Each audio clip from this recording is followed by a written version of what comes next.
So what I have done here,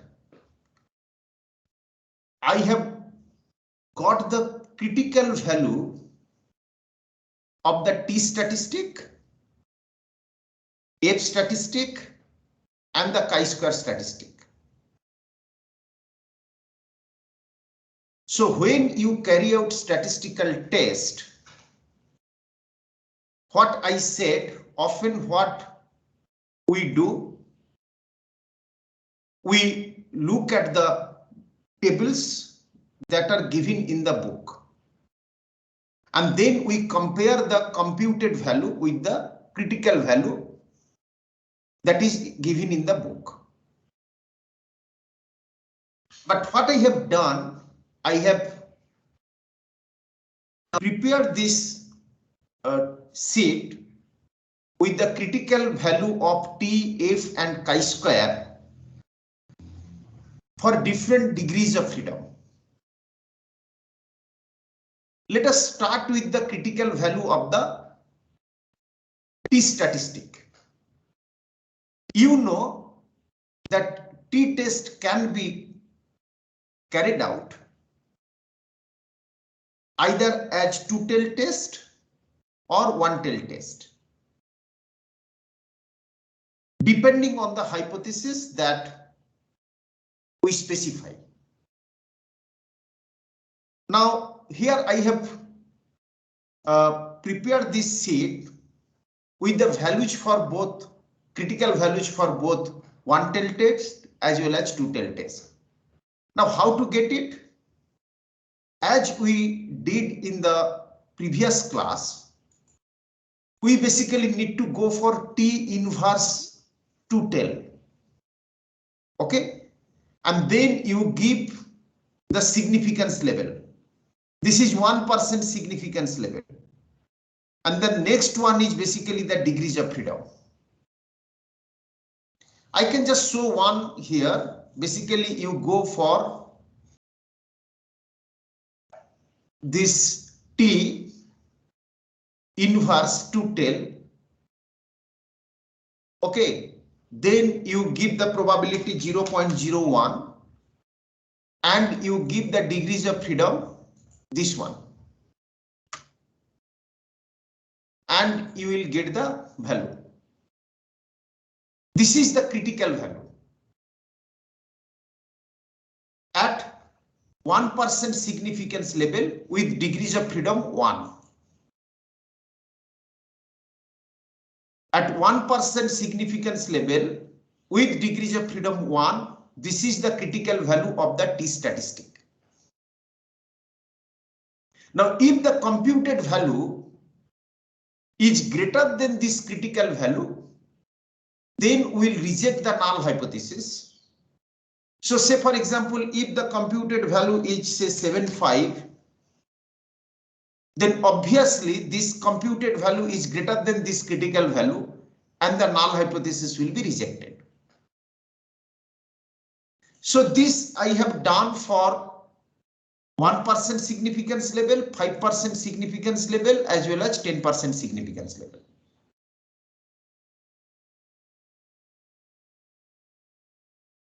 Right, for different degrees of freedom. Now in book, you may not get for all the degrees of freedom. After certain point, it might be given with certain interval, like say degrees of freedom for 50, 55, 60, 65, like that. And you may not get the critical value for degrees of freedom, say 51 or 52 or 53, the interval values between say 50 and 55. But here you can generate the critical values for any degrees of freedom by following this function. And that I have done for 1%, 5%, as well as for 10% significance level. Now these are all two-tailed values. Then I have also got it for one-tailed. And here these are coming with negative sign. Now here what is happening, basically these are given for the left tail. And the corresponding value for the right tail would be just the absolute value of this. Now how to get it? You just go for fx, then there is an option that is T inverse. Okay. Now if you see, it is clearly written, say suppose probability is 0.01. Okay. So you can very well see it basically gives you the left-tailed inverse of the T distribution. So it will basically give you the value for the left tail. And that is why these values are coming with a negative sign. And if you see the value, corresponding value in the book, you will get them with absolute value. But as you know, the T distribution is symmetric. Because the T distribution is symmetric, so just this right tail value would be the absolute value of this left tail value. So obviously there is no issue. You just need to give the probability and the corresponding degrees of freedom. That is this one. And then you will get the value for the one tail. And if you want to get the absolute value, you can write ABS.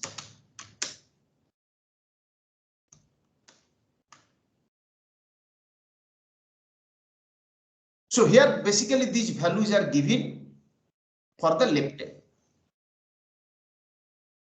But two things are very, very important here.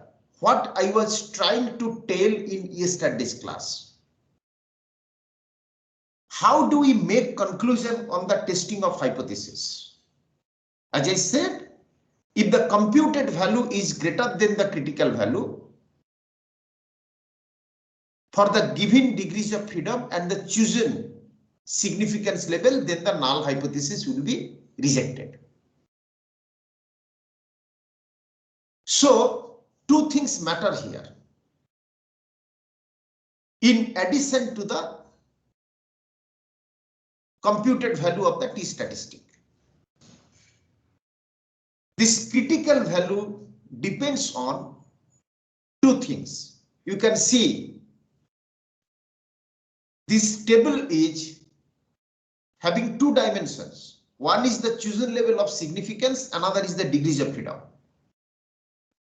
Now, as the degrees of freedom, as it increases, you can see for say 1% significance or 5% or 10%, if you can see, as the degrees of freedom increases, the critical value actually goes down. The threshold goes down, irrespective of the significance level. What does it mean? This basically means that with increasing degrees of freedom, there is larger chance that the computed value will exceed the critical value and the null hypothesis will be rejected. So one aspect is basically the degrees of freedom. And that is exactly why we saw in yesterday's class, the value of the correlation coefficient was low, but it was statistically significant. And I will show you the formula today, how we can carry out the statistical test for the correlation coefficient, and you will see the role of the degrees of freedom. And more specifically, the influence of increase in the number of observations. So it matters. Degrees of freedom, it matters. As the degrees of freedom, as it goes up, the critical value goes down. whatever may be the chosen level of significance, and then there will be larger chance that the computed value will exceed the critical value and the null hypothesis will be rejected. Second aspect here is basically the chosen level of significance. You can see at any degrees of freedom, as we switch over from 1% significance level to 5% significance level, you can very well see here the critical value goes down. As you switch over from 1% to 5% to 10%, you see for any degrees of freedom, you see the critical value goes down.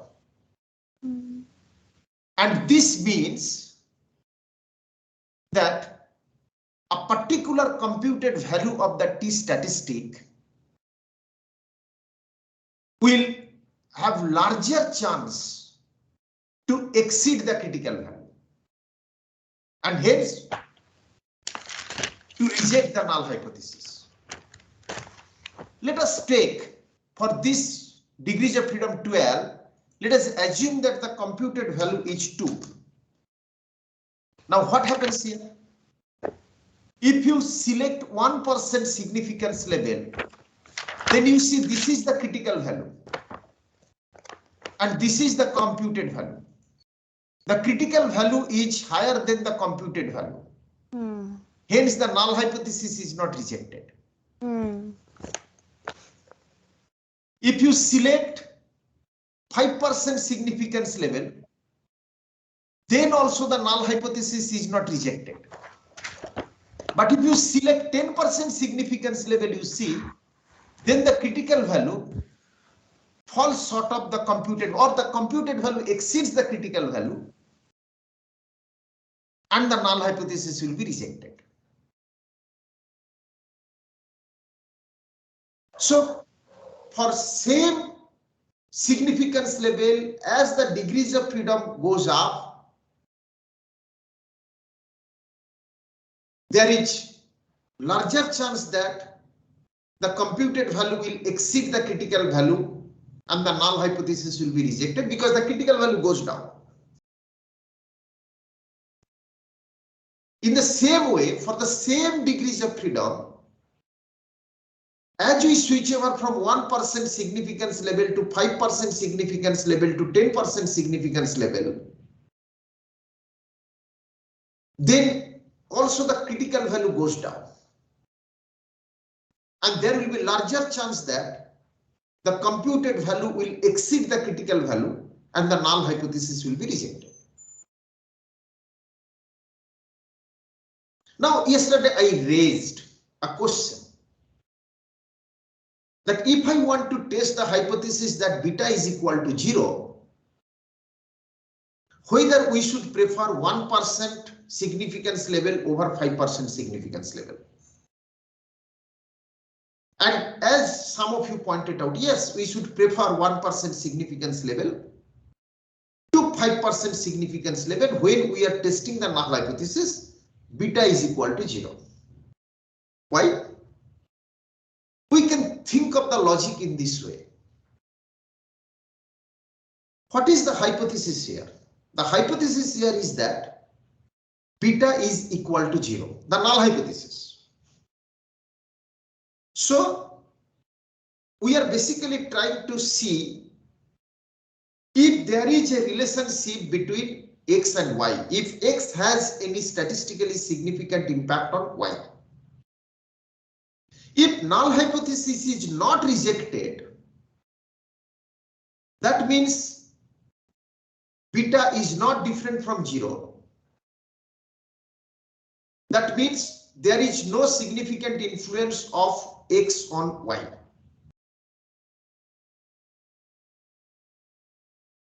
Now, here, if we select 1% significance level as compared to 5% significance level, we can very well see that the critical value goes up. That means for the given computed value of the test statistic, we are raising the chance of non-rejection of the null hypothesis because the critical value increases. As the critical value goes up, the probability of non-rejection, the chance of non-rejection of the null hypothesis also goes up. Now, despite that, if we can reject the null hypothesis, it essentially suggests that the conclusion on relationship between X and Y is more robust. So what essentially we are doing by switching over from 10% to 5% to 1%, we are basically increasing the threshold. We are basically making the criteria stricter. Despite that, if we can reject the null hypothesis that beta is equal to 0, then our conclusion that there is a significant impact of X on Y would be more robust.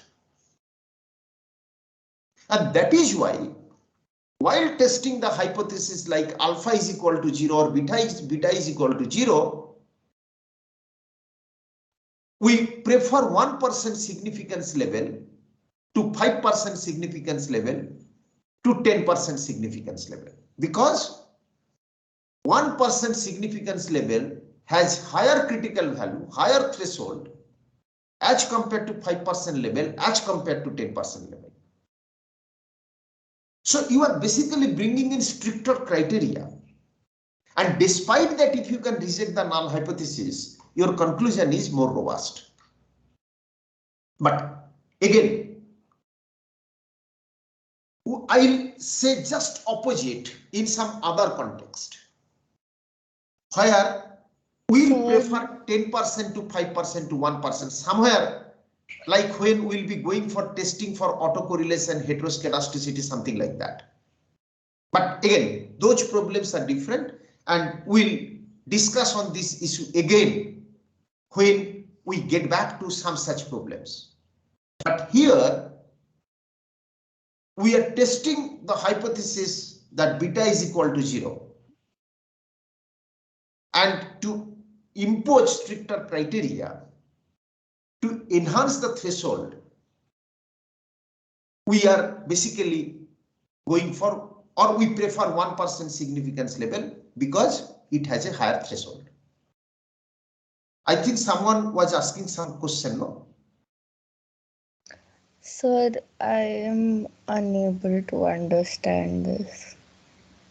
Tell me, where do you have the problem?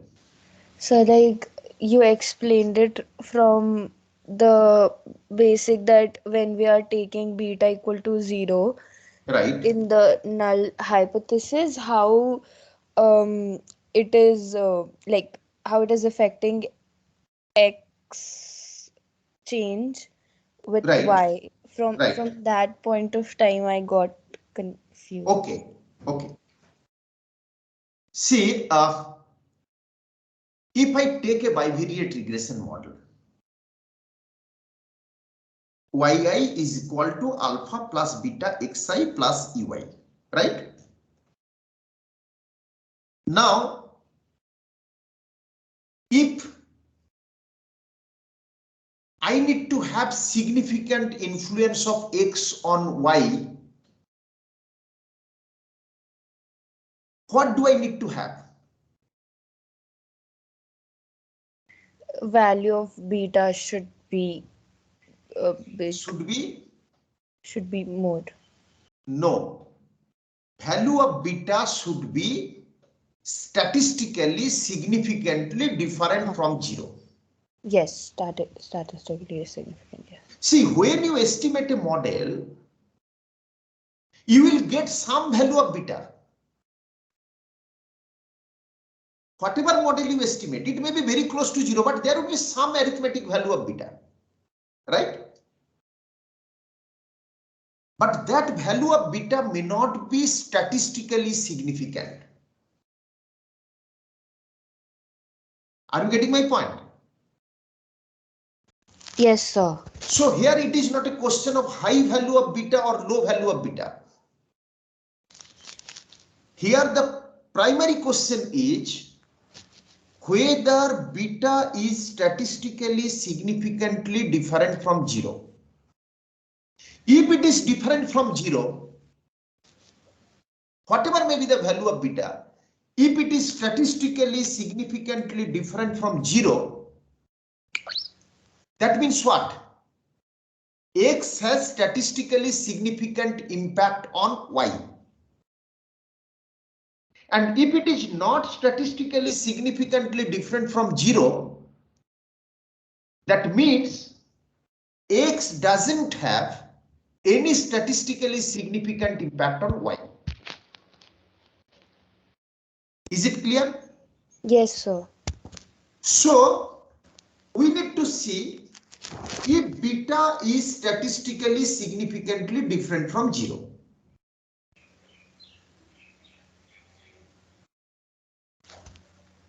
So what we are doing?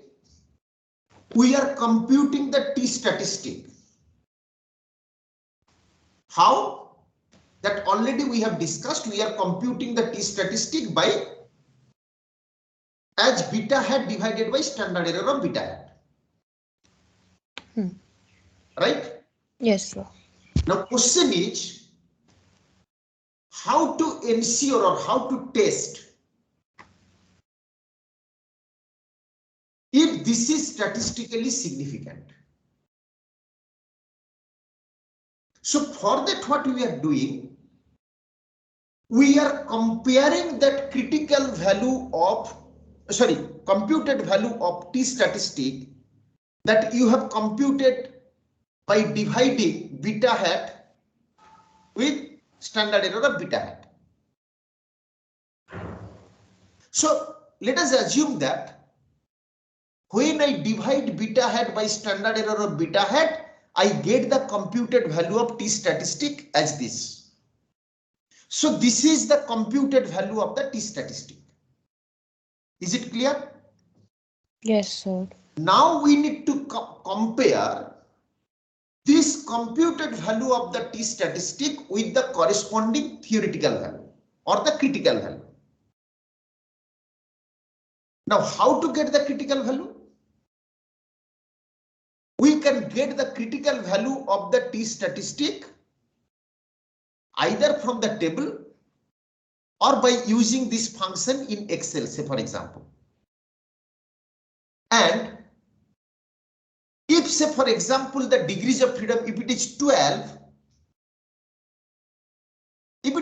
for example, then these are the critical values for different significance level, for 1%, 5%, 10%. So like in yeah. the formula that we have like using for t statistics, where does like this, like I'm not able to relate the significance level term in the formula that we have No, seen. in that formula, we are basically getting the theoretical value. Computed value. Computed value, yes, sir. We are simply getting the computed value, right? Yes, sir. Now we are comparing that computed value with the theoretical value. So like And how the significance level will come. Yes, sir. When we go for finding the corresponding critical value. Because the critical value would be different for different significance level. Computed value would be the same, irrespective of whatever significance level you choose. Because computed value is unique here, that you are getting by dividing beta hat with standard error of beta hat. So that would be unique. Are you getting my point? So like, sir, can you a little bit explain like how what actually is significance level? Like how does it actually affect? Because like I think that is not something which I'm able to understand, that why if you are increasing the significance level, then why the critical value is decreasing. So then Okay. also, why is T statistic defined the way it is? Like, what is its relation to the significance level? If you could highlight on that too. No, actually, you are actually missing some point here. T distribution is given, right? T distribution is given. It's not that the distribution is changing. Now, like if you select, say 5% significance level.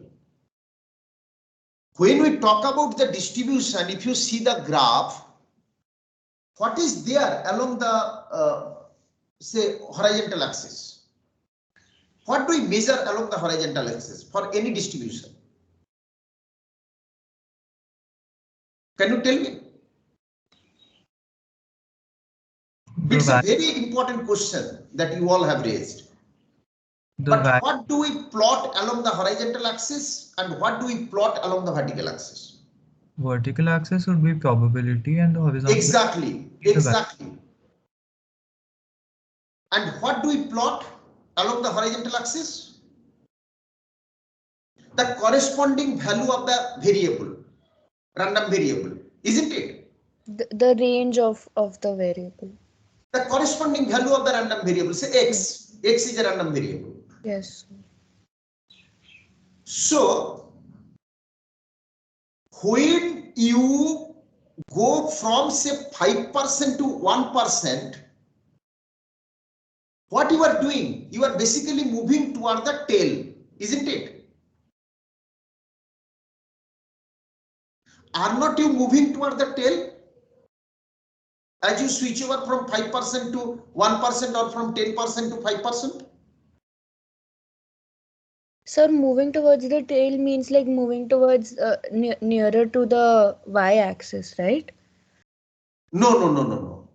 This T Okay, distribution towards the has tail, matlab, like it's like a it's a like, bell-shaped curve, no? it's a bell-shaped curve, like moving towards the end point. Yeah, basically toward the asymptotic values. Yes, got it. Okay. So that indirectly, I mean, that indicates that the value of the x that goes up. As you move toward the tail of the distribution, the corresponding value of the x, that random variable, that goes up, isn't it? So does it mean that like if we are increasing the significance level, it means like the x is becoming more significant in the whole model? No. If you are saying that switching over from 5% to 1%, you are basically imposing the stricter criteria, right? I mean, how it is happening? As I said, okay, I think there is an option for using the board, right? Yes, sir. So like only like what actually the significance level means and how its change in value affects the critical value is something that I think Abhinav and I am not able to understand. Sir, and also, what probability does that represent? You are saying that we will plot a probability on the y-axis, but what probability is that? Probability of attaining what? Probability for corresponding value of x. Sir, can you use Word document instead of like using like whiteboard, because whiteboard doesn't get Okay, I haven't. Okay, let me just try. So I can then close this one. Yes, sir. Like general screen sharing and then like Word document. Like So, and you can annotate in a Word document too, just like how Okay. Just simply Word document, right? Yes, sir. Okay. So,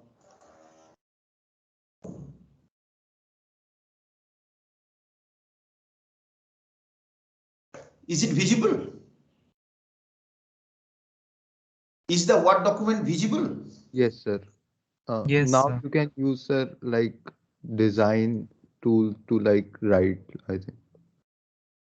So, design tab. designed. Okay. Yes.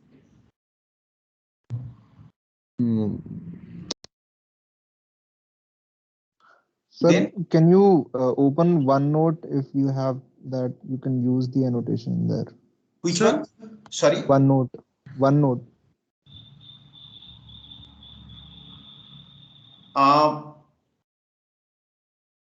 I think let me just use this. So that would just highlight text. No, this one is there. Like No? there's some draw tab, I think. Like Yeah, but draw tab is not visible here. Okay, can any one of you Can you show? search for OneNote once? So can you just type OneNote in search bar? OneNote Search bar. in find. Okay. Yes, Okay, sir, no, OneNote. in search. Okay, here. No, sir, not OneNote. there. In the search bar. In find. Yes, sir, OneNote. no, Yes, sir. sir, it was fine. Like what you were doing was correct. Like Yes, Yes, sir, sir. OneNote. I think he is lagging a bit. So like yeah, OneNote 2016. Yes. 18. Yeah. Okay. Sign in. I don't know.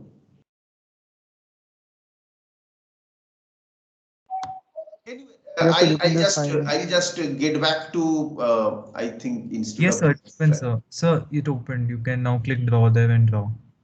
here. In OneNote, it opened. It got signed in. You can just click draw there and draw then. So you can open OneNote again. It signed in the last time. Yes, sir. Like you can Click click on file tab. new and then you can use the draw tab and draw as you do So you can on add a page in this. I can add a page. File. file New. new. Sir, in the right section, you will see an option for. Shivam, Yes, sir, I you can think you are also lagging a bit. create a new file. So Yeah, so I can Okay, just so go on for a new file, right? Yes, sir. Yes, sir. This PC. This PC. This PC. So just give some name.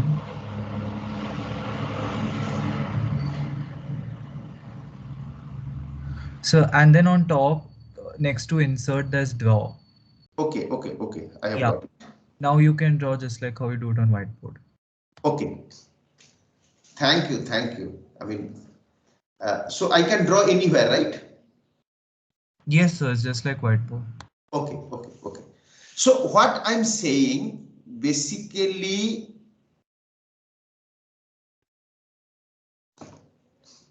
we have a distribution like, oh sorry, but pointer is not being seen, no? So basically what I'm saying, this is the bell-shaped distribution, right? But how to know where is the pointer? Watch here. Okay. we can see a small dot in the screen. It's visible, sir, but it's a small dot. We'll follow. I can go for a bigger one. Yes, sir. You can maybe use a So big brush. I think this one would be bigger. Yes, sir. Yeah. Yes, sir. It's visible now. Yeah. So I have a distribution like this. Let us assume that this ranges from minus infinity to infinity. Okay. So here basically what we are measuring along the vertical axis, the probability. What is the probability that this x will take a particular value? This is basically indicated by this bell-shaped curve. And this t distribution that we are talking about, it is also symmetric. Now, when we actually, what is the total area under this curve? What is the total area under this curve? 1. Right. So as we are switching over from say 95, suppose this is the area under 95%. Or 95% confidence means 5% significance. So outside this limit, I have only 5%. Total is 100%, that means probability 1. So I have 0.95 within this limit and I have 0.05 outside this limit. Now, as I switch over from 95% to 99%, that means 1% significance level, I am basically doing what? I am basically widening this limit. Now, as I widen this limit, don't you see the corresponding value of the variable x that goes up? Now I have this plus this as 1%. Earlier I had this plus this area as 5%. So as I am switching over, this is basically for 5% and this is basically for say 1%. So as I am switching over from 5% to 1%, I am basically moving toward the tail. And moving toward the tail means, obviously, this value of the random variable that goes up.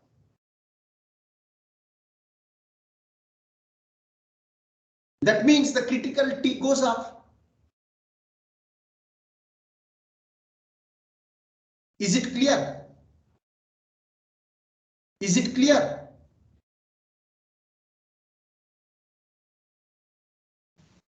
Hello? Hello, am I audible? Sir, critical T going up means like now it's like it's having like a lesser You have a stricter threshold,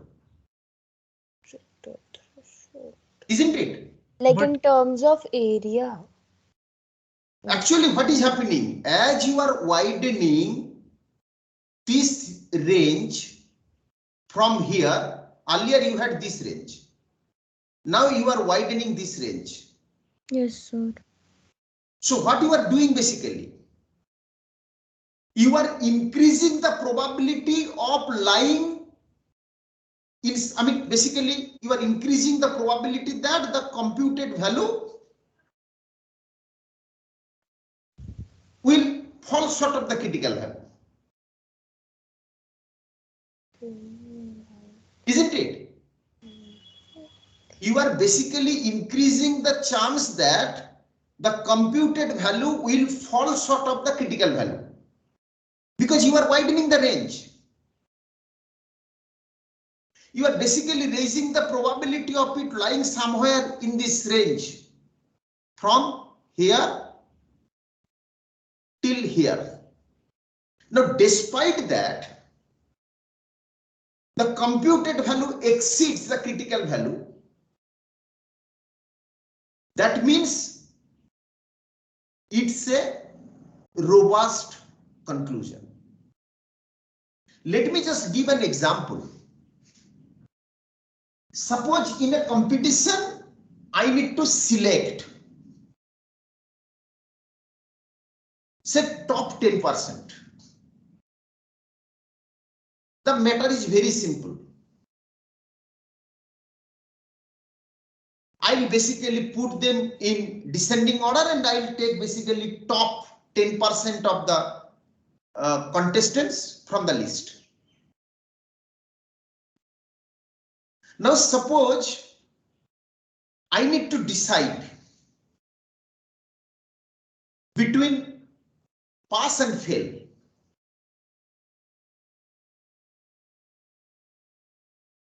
Now, don't you think when I put the cutoff 80%,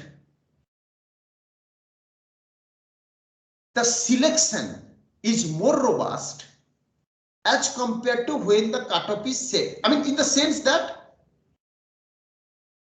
what basically I'm saying, if I'm thinking of, if I'm just putting the criteria that higher score means better quality.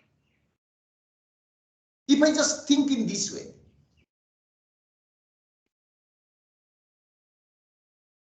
so when there is a competition and we need to have a threshold, we have the perception that 80% is a better cutoff or a stricter cutoff as compared to 70% or as compared to 60%. This is a perception. In the same way, what we are doing here, we are basically raising this threshold.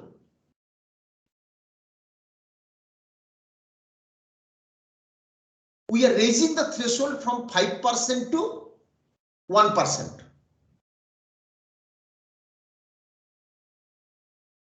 And despite that, if the computed value exceeds the critical value, then we are saying that it is a robust conclusion. In the same way, when I am shifting the cutoff from say 70% to 80%, then those who qualify, I am saying that the selection is more robust in the competition.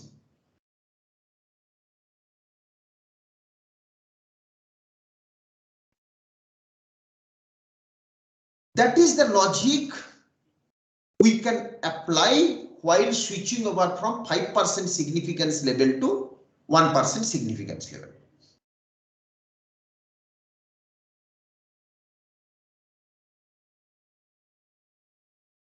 Is it clear?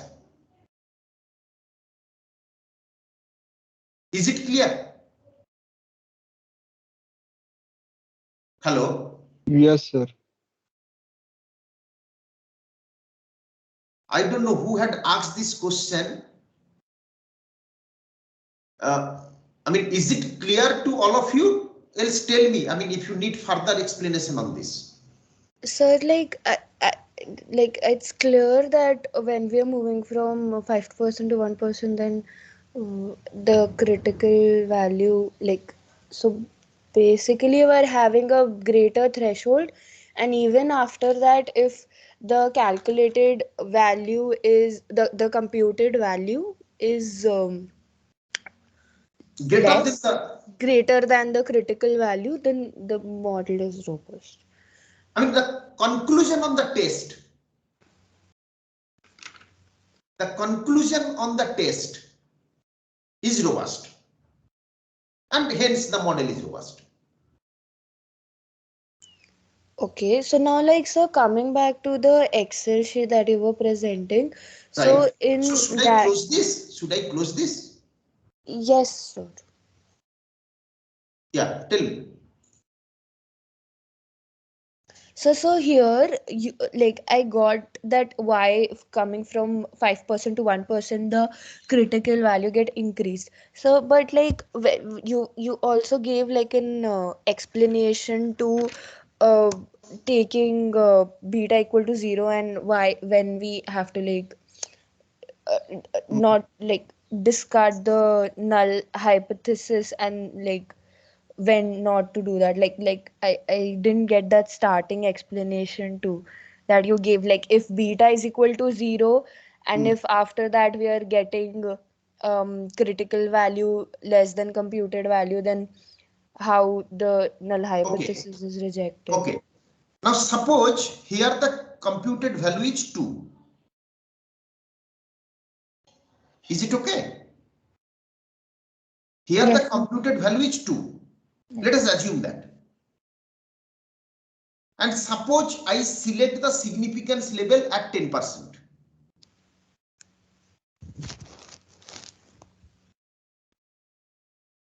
Is it okay? Yes, sir.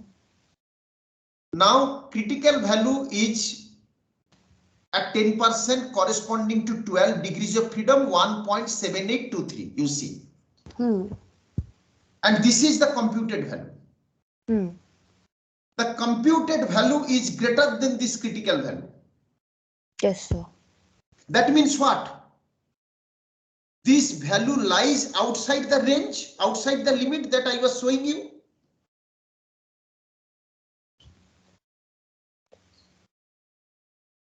This value, this value actually specifies what? That limit I was just showing to you, no? Corresponding to that, we'll have the limit, no? Confidence limit. The probability. Now what is happening? As the computed value exceeds this critical value, then null hypothesis will be rejected.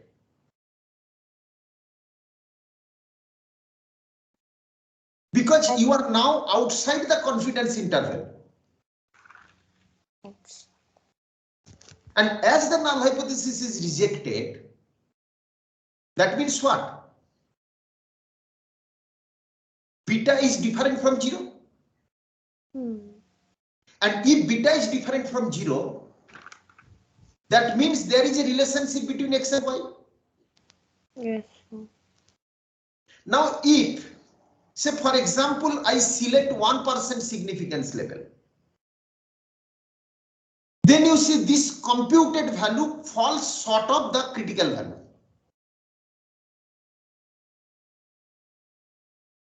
Isn't it? Yes, sir. Then the computed value is less than the critical value. That means the null hypothesis is not rejected. And if null hypothesis is not rejected, that means beta is not significantly different from 0.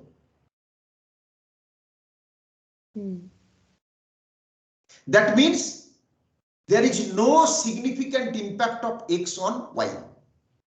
It is not different from 0 means what? That slope coefficient doesn't exist statistically. And if the slope coefficient doesn't exist statistically, I am basically getting a horizontal line, isn't it? Yes, sir. And if the line is horizontal, that means x doesn't have any significant impact on y. Horizontal line means what? Slope 0. Even if x goes up, y remains the same.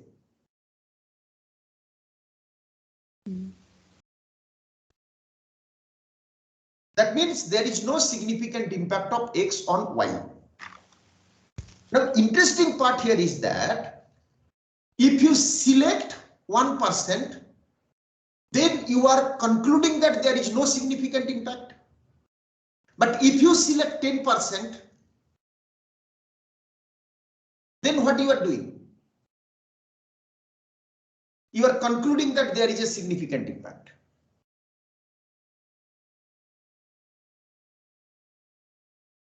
Now,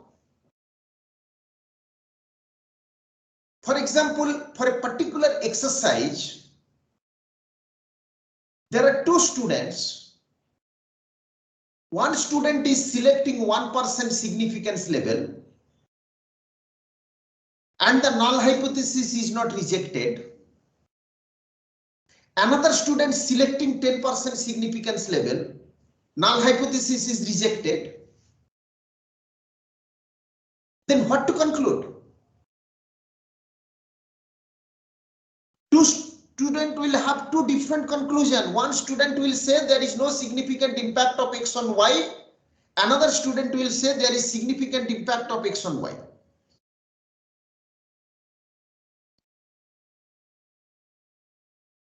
And the conclusion will differ depending on the chosen level of significance.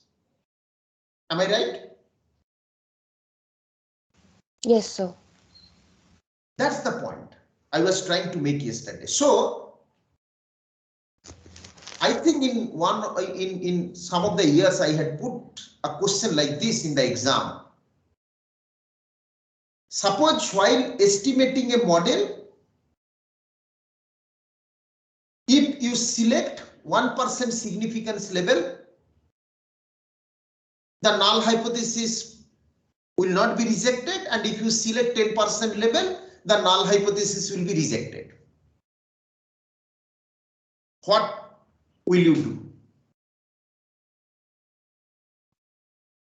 What would be your answer? Actually, your answer is very much related to the null hypothesis, that is beta is equal to 0. Here you are trying to examine if there is a relationship between x and y.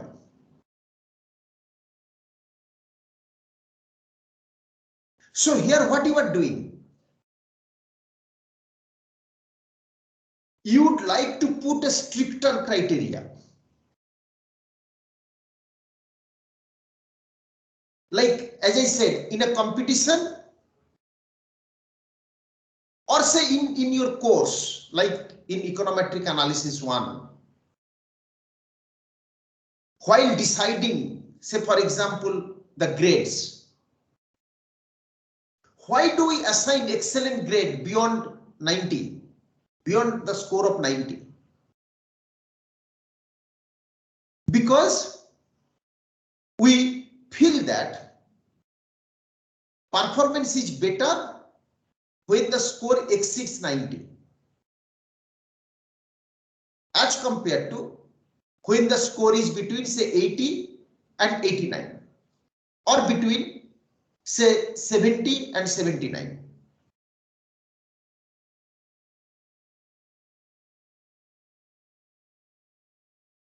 The same logic can be thought of in this regard. By switching over from one significance level, say 10% to 5% to 1%, we are basically enhancing the threshold. And despite that, if the computed value exceeds the critical value, then obviously that is a more robust conclusion. Is it clear now? Yes, sir. Okay, now let us switch over to critical value of f. You can see here, when I talk about f statistic, you know very well, there are 2 degrees of freedom, one for the numerator, another for the denominator. And when I talk about degrees of freedom for the numerator, it is basically degrees of freedom for explained sum of square, which is nothing but k minus 1. And when we talk about the denominator, the degrees of freedom would be n minus k, which is basically for the RSS. Now, how are we getting? Suppose I would like to get the critical value of f.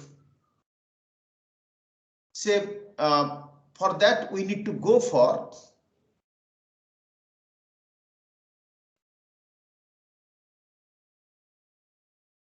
f inverse, okay, right tail. Then you select the probability, means the significance level, say 0.01. Now degrees of freedom 1, what does it mean? It is for the numerator. And here for numerator, say suppose this is the case, 1. And for denominator, suppose it is 10. Okay. So denominator has degrees of freedom 10 and numerator has 1. Let us see what is the critical value. It is 10.04429. You see, this is the value. This one is the value. I have just gone for 4 decimal points, so it is giving 0.443. Like this. You see, this is the critical value what we have got here. So I just change just to avoid confusion. This df2 is for the denominator, df1 is for the numerator. So for different combination of degrees of freedom, you will get different value of the test statistic. I mean the critical value. And you have already got the computed value from the model. And now you compare the computed value with the critical value. And if the computed value exceeds the critical value, then the null hypothesis will be rejected. And we'll say that the estimated model is statistically significant. As I said, F statistic, here we are using to see if the estimated model is statistically significant. Then I have done it for 5% in the same way, just I have altered the probability to 5%. Now again, for this combination 10 versus 1, if you see, the critical value goes down considerably as we switch over from 1% significance level to 5% significance level. You see, the critical value goes down significantly. That means there is larger chance that the computed value would exceed the critical value and the null hypothesis will be rejected, and we'll conclude that the estimated model is statistically significant. Again, here also, we would prefer 1% significance level to 5% significance level, because 1% significance level puts stricter criteria. Okay, and again here also you can see the critical value changes with changes in the combination of the degrees of freedom. And in the same way, I have done it for chi-square. Now, interestingly, can you like once again show the Excel formula, like where do we have to put the value when we are changing the significance percentage? okay, say 5%, right? Yes, sir. Like you go to F inverse right tail, okay? Then put the probability here, 0.05. Then degrees of freedom for the numerator, say 1, and here it is 10. Say this one. You see 4.9646. If I just reduce the decimal point, 4.9646. Is it clear? Yes, sir. And for chi-square again, there is fx. You can go to fx, chi-square inverse right tail. Okay. Now here what we need to do, again we need to select probability, say 0.01, sorry, and degrees of freedom, say for example 10. Okay, you get this one.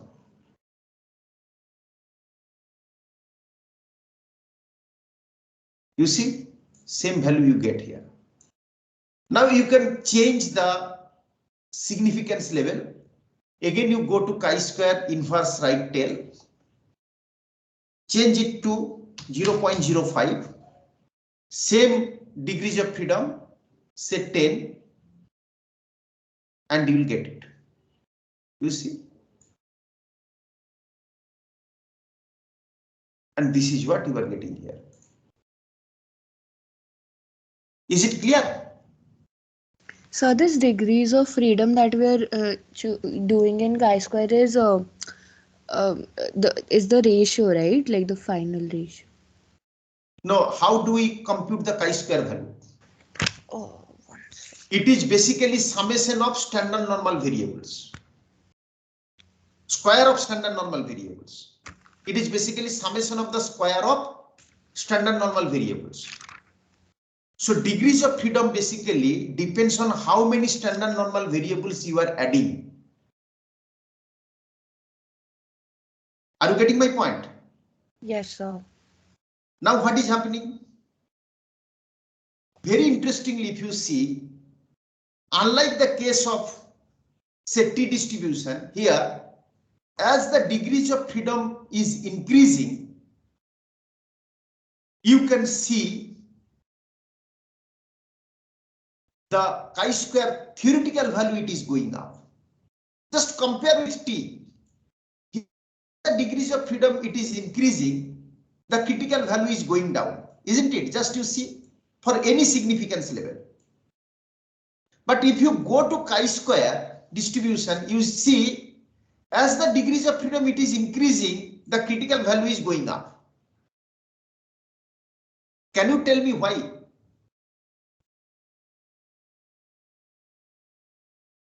It is just opposite as compared to what we have seen earlier. In case of chi-square distribution, as we are increasing the degrees of freedom, Because sir, variance will decrease because there are many more random variables. So like exactly, they will- exactly. We are adding more and more standard normal variables. Where from this degrees of freedom it is coming? It is coming basically from how many standard or square of the standard normal variable you are adding to get the chi-square. You are right. We are adding more and more variables. And that's why as the degrees of freedom increases, it means we are adding more and more variables. And that is why the threshold is also going up. So this is how we can get, I mean, you can see the book, the tables given in the book. You can also get the critical value by using this function fx, and then you can compare the computed value with the critical value, and accordingly you can make the decision whether to reject or not to reject the null hypothesis. If the computed value exceeds the critical value, the null hypothesis will be rejected. Two things we could observe. One is that the critical value changes with change in the chosen level of significance. And the second point is that the critical value changes with change in the degrees of freedom. So, degrees of freedom means the number of variables added, the number of observations you have, and also the chosen level of significance, all will influence the conclusion on testing of hypothesis. So I'll stop with this for this part, and then I'll move on to another very important aspect, that is testing statistical significance of the correlation coefficient. How can we test statistical significance of the correlation coefficient? Now, what I have done here, I have computed the correlation coefficient, and then I have computed the t statistic. How to get this t statistic? I have written down the formula here.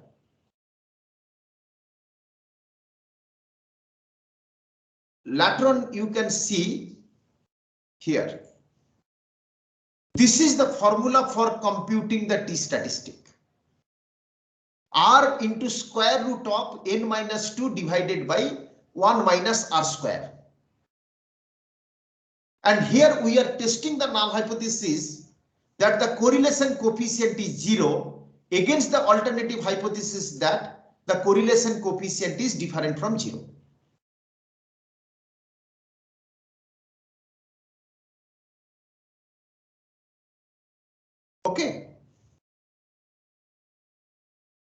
So correlation coefficient is equal to 0 against correlation coefficient not equal to 0. We are testing this null hypothesis R is equal to 0 by using this test statistic. Now this test statistic is quite similar to this F statistic. You see, actually for a bivariate model, what is correlation coefficient? The correlation coefficient is basically, we have seen earlier, the square root of this capital R square. For a bivariate model, this correlation coefficient, that is small r, is nothing but the square root of capital R square.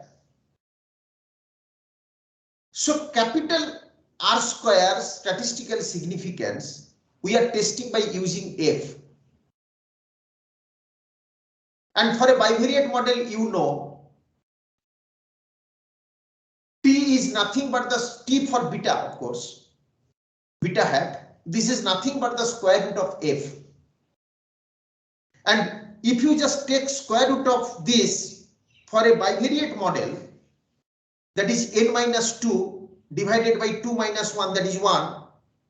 And if you take square root of this, we get a test statistic similar to this. I'll just copy and paste it here for the sake of comparison. You see,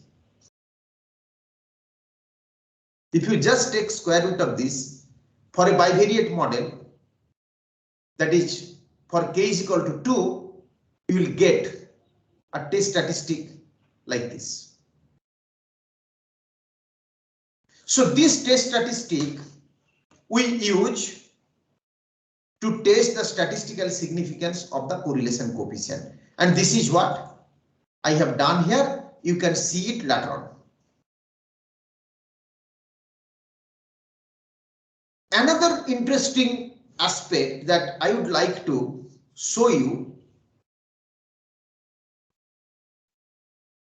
that is standardization of the variables. Standardization of the variables. And then running the regression model. Again, someone asked this question in yesterday's class.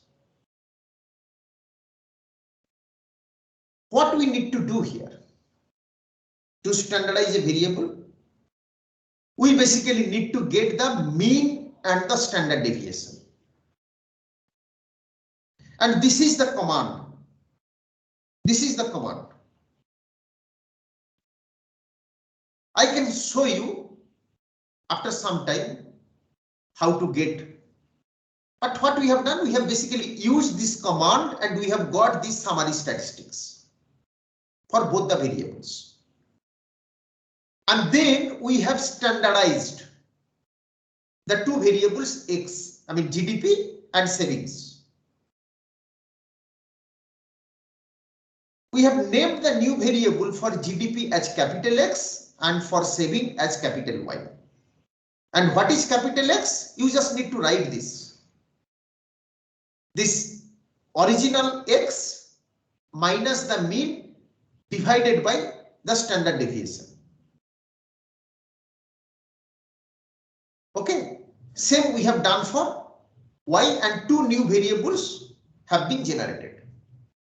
And then you regress Y on X. And you get these results. And here, interpretation of the slope coefficient, I would suggest you to see any textbook that I have referred for this course.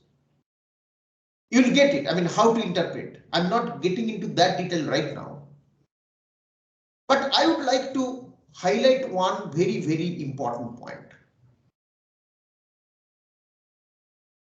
In some such model, when you are regressing standardized y on standardized x, you will see that this intercept will be 0. Here it is close to 0 because of approximation of the decimal points. But mathematically it will be close to, it will be 0. Can you tell me why? Why for a model where we are regressing standardized y on standardized x, the intercept would be Both of close them to are 0? 0 to 1 and Sorry? sir, because both of them are like 0 to 1 and 0 to 1, and because both zeros will be like concentric kind of thing, so like line will be like having a slope coefficient but not an intercept. Like I just simplify your answer. When we take deviation of any variable from its arithmetic mean, what would be the summation of the deviations? What is the summation of xi minus x bar? 0. 0. That means what? The mean of y is 0. Mean of x is 0, isn't it? I'm talking about capital Y and capital X here. Am I right? Hello? Yes, sir. So what is capital Y? Capital Y means yi minus y bar divided by standard deviation of y.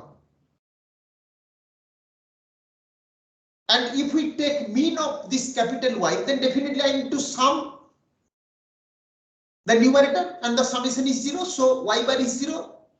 In the same way, x bar is 0. Now what is this intercept? Y bar minus slope into x bar. If your y bar is 0 and x bar is 0, then obviously the intercept would be 0. I'm not discarding your answer, I'm just putting the another dimension to it, the mathematical part of it. So when we standardize variables, the numerators are basically deviation from the respective arithmetic mean. And the sum of the deviations from arithmetic mean, it is equal to 0. Hence, the arithmetic mean of the standardized variables would be equal to 0. This means the corresponding intercept will be 0. Because the intercept is defined as y bar minus slope into x bar. Is it clear? Hello? Hello? Is it clear? Yes, sir, it's clear. Yes, sir, Okay. it's Now the same thing you can get simply by using this beta command. So you just write regress original y on original x, then give comma and write beta. Same coefficient I am getting. You see what I had got here. So here I have basically got it by using the process by converting the variables, and here I have got it simply by using the command. Now I'll show you another very interesting result. Let me regress original y on original x. You know these are the regression results. And then I can get y hat, that is predicted value of y, by using the command predict y hat. I have already uploaded this file. You can see. So if I write predict and then if I give the new name, I have written here y hat, you can write any name, y1, y2, y3 as you like, no issue. Any name you can give to the variable. This will give me the predicted value of the dependent variable. Then if I write predict u hat, Again, you can give any name. This will give me predicted value of the residual. Sorry, error. That is the residual. Now, what I have done, I have got the predicted value of the residual as well as, sorry, the error as well as predicted value of the dependent variable. I have got the residual as well as the predicted value of the dependent variable. And then what I'm doing, I am regressing y on y hat. And when I do that, very significantly, if you see, I am getting the slope coefficient as 1. And this intercept would be equal to 0. Here it is. Because of, again, approximation of the decimal point, probably it is not happening. But theoretically, the slope would be equal to 1 and the intercept would be equal to 0. When you regress y on y hat. Now, corresponding to this, I have also added a mathematical proof in this file. In this file, toward the end, I have added a mathematical proof. For the regression model, this, if y is regressed on y hat, that is, if we estimate the model like this, what will be the OLS estimators of the regression coefficients? We see for this model, the slope coefficient theta 1 hat is equal to this summation of small yi into small y hat I divided by summation of small y hat I square.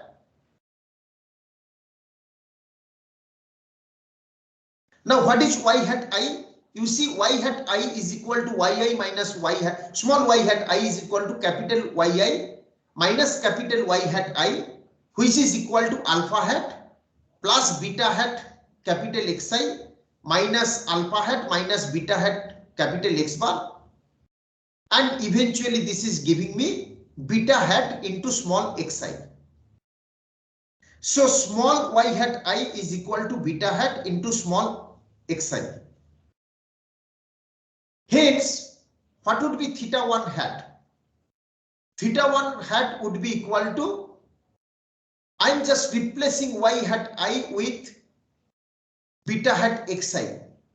Then what happens? Beta hat comes out of this summation, and in the denominator, beta hat square comes out of the summation. And in the numerator now I have summation of y hat I, sorry, small yi, small xi, and in the denominator I have summation of small xi square. And you know this part is nothing but beta hat. So I am getting beta hat square divided by beta hat square, which is equal to 1. So if I regress yi on y hat I, I'll get the slope coefficient equals to unity. Now, what would be the intercept? You see, intercept is equal to y bar minus theta 1 hat into y hat bar. Now, what I'm getting? Theta hat is equal to 1 and y bar we know it is equal to y hat bar, and hence theta hat naught would be equal to 0. So if I regress the observed value of the dependent variable on its predicted value, then I'll get the slope 1 and intercept 0. Is this part clear? Hello? Yes, sir. So we discussed about 4 things. One is how to carry out statistical test and the issue of degrees of freedom and chosen level of significance. Second one is how to test the statistical significance of the correlation coefficient. The third one is how to standardize the variables and how to get the standardized coefficient. And the fourth one is what will happen if I regress observed value of the dependent variable on its predicted value. These are the 4 aspects that we discussed in today's class. And I'll just quickly show you how to do it in Stata. And then I'll talk about the data set and then you will do the work and present the results. Okay. So very quickly now what I'll do, I'll show you how to get these results in Stata. So just one question. Right. So what is this? What is the use of calculating that standardized beta? Like Okay, very good question. Standardized beta, basically what we do when we standardize variables, we basically make the variables and hence the coefficients comparable. Say for example, I am estimating a model on agricultural production. And say for example, I have 2 independent variables. One is area under irrigation, which is measured say in terms of hectare, and another is amount of fertilizer used, which may be measured in quintals. Now, if I want to ask you which factor is having larger impact,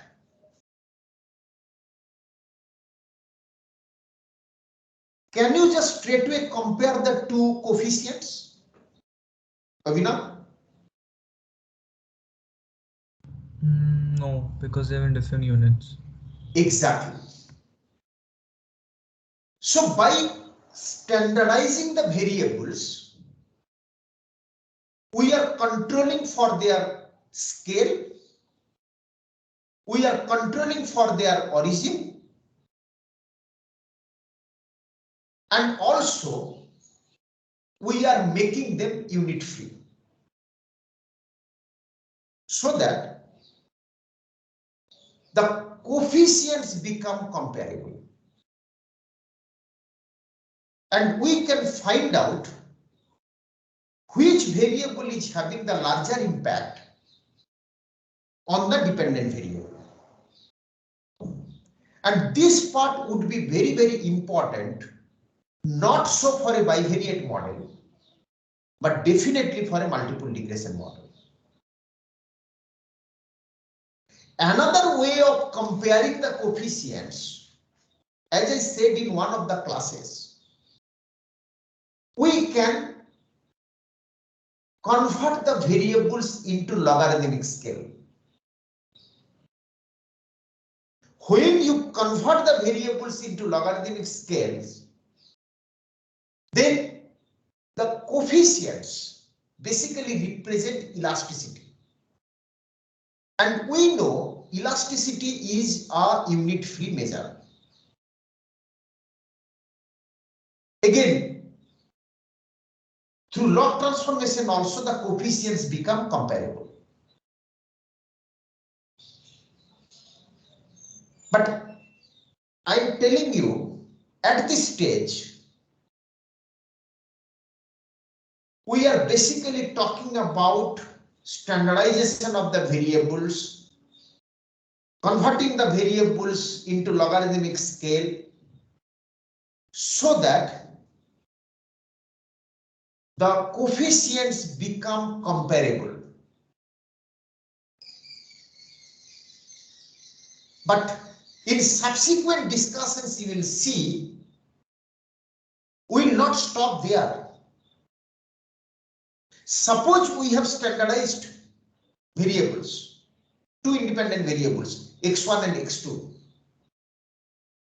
And suppose I am getting two slope coefficients. One is 5 and another is say 8.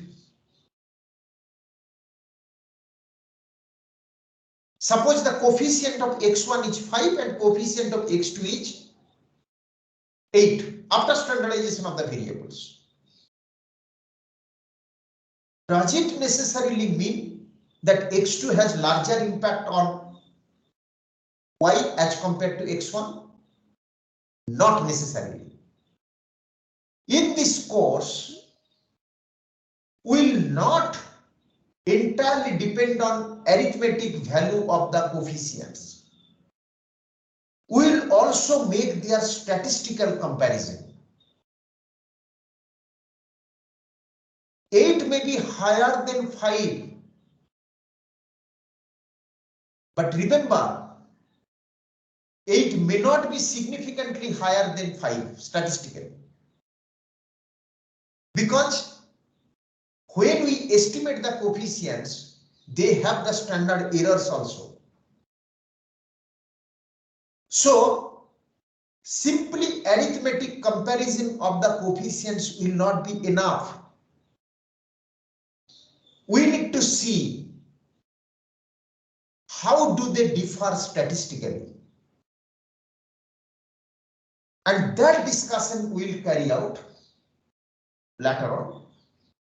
At this stage, we are basically pointing out two things. How we can alter the variables in terms of origin and scale or putting them in logarithmic scale to make the coefficients comparable.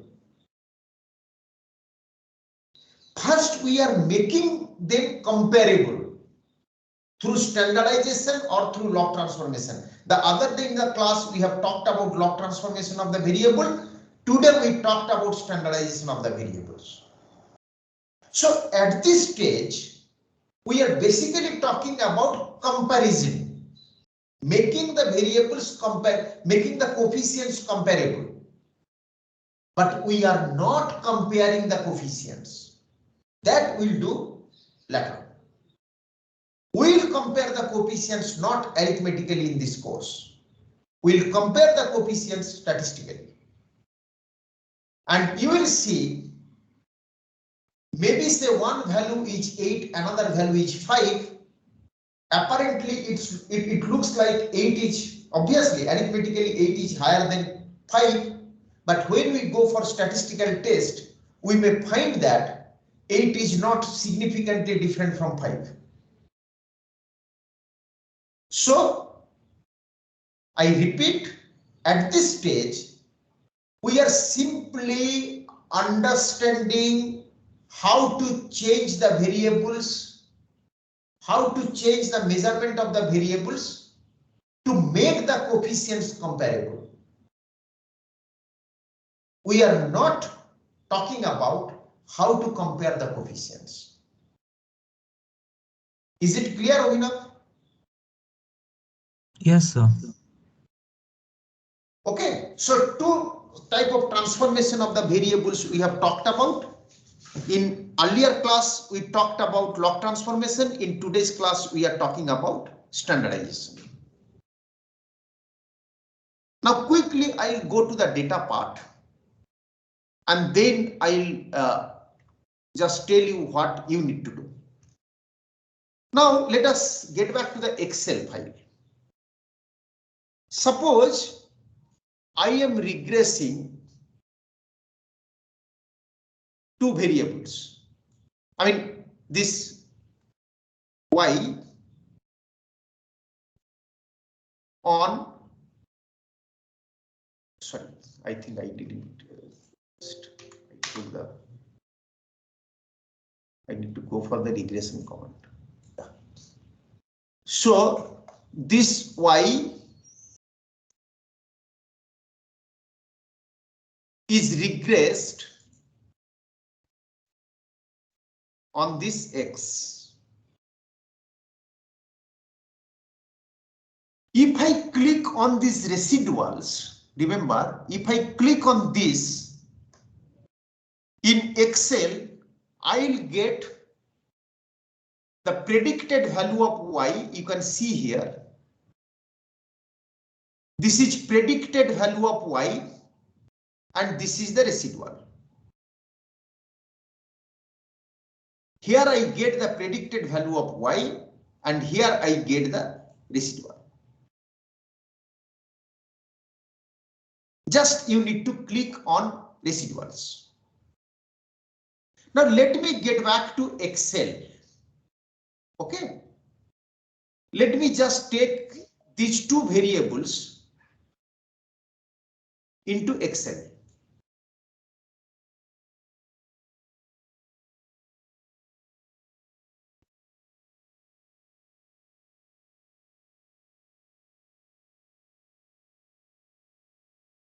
So when you are pasting, you need to just click on the second one, treat first row as variable names, statistics, go to summaries, go to summary and descriptive statistics, and then go to summary statistics. If you just select standard display, you will have all the summary statistics. Okay, this is point number one. Point number two, now you estimate the model. This is your dependent variable and this is your independent variable. Then you write predict. Predict, say y hat. Go to data editor. You see y is estimated now. It is 134.7001. You see what did we get in Excel? You see 134. It is basically because of some approximation. You see, then 283, 335 like that. Because of approximation of the decimal point in the regression result, some differences you may see. But you see, now if I need to get u hat, then what I need to write? Predict. Give the name of the variable, say u hat, then comma, space, residual. Simply you can write res. Then you will get the value of the residual. Go to the data editor, you have got the residual 567.846. You see 567.846. So we have got predicted value of the dependent variable. Also we have got the residual. Now what I need to do, I need to regress y hat, that is this one, on, sorry, y on y hat. I need to regress y on y hat. So this is what you see, the slope coefficient is 1 and the intercept is close to 0. Now if I need to standardize the variables, how can I do? Just go to summarize. Okay. mean and standard deviation I have got for x, I mean original x and original y. So what do I need to get? Say generate the capital Y is equal to original Y, then minus, just take this, sorry, this one.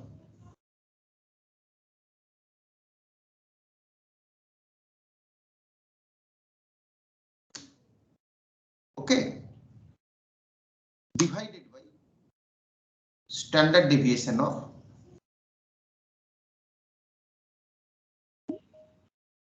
x, sorry, y. I have got standardized y. In the same way, I can get standardized x. So this should be changed with this. This should be replaced with this mean.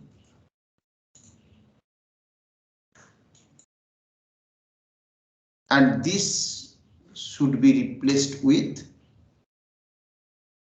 this standard deviation.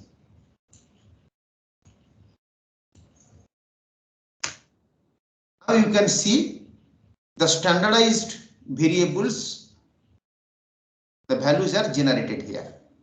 Okay. Now what you need to do? You need to run the model regress y on x. And this is what you get as standardized beta. The same coefficient you will get if you just repeat this command, comma, write beta.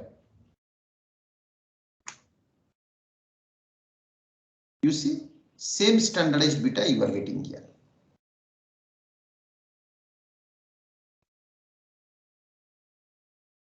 Is it okay? Hello? Is this part okay? Yes, sir. Now, just last point I would like to mention, you can get correlation coefficient here, summary statistics, then, sorry,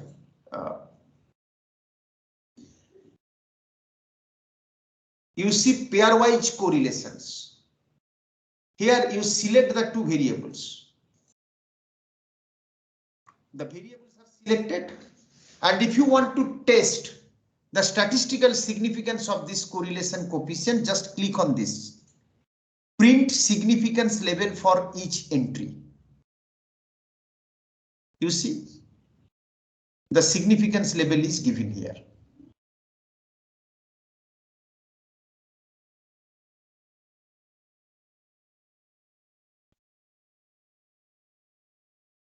Is it clear? This is the coefficient and this is the significance level. This is the coefficient, correlation coefficient, and this is the significance level.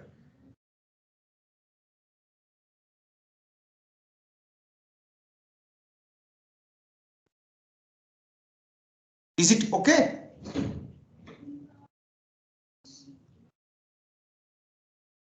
Hello?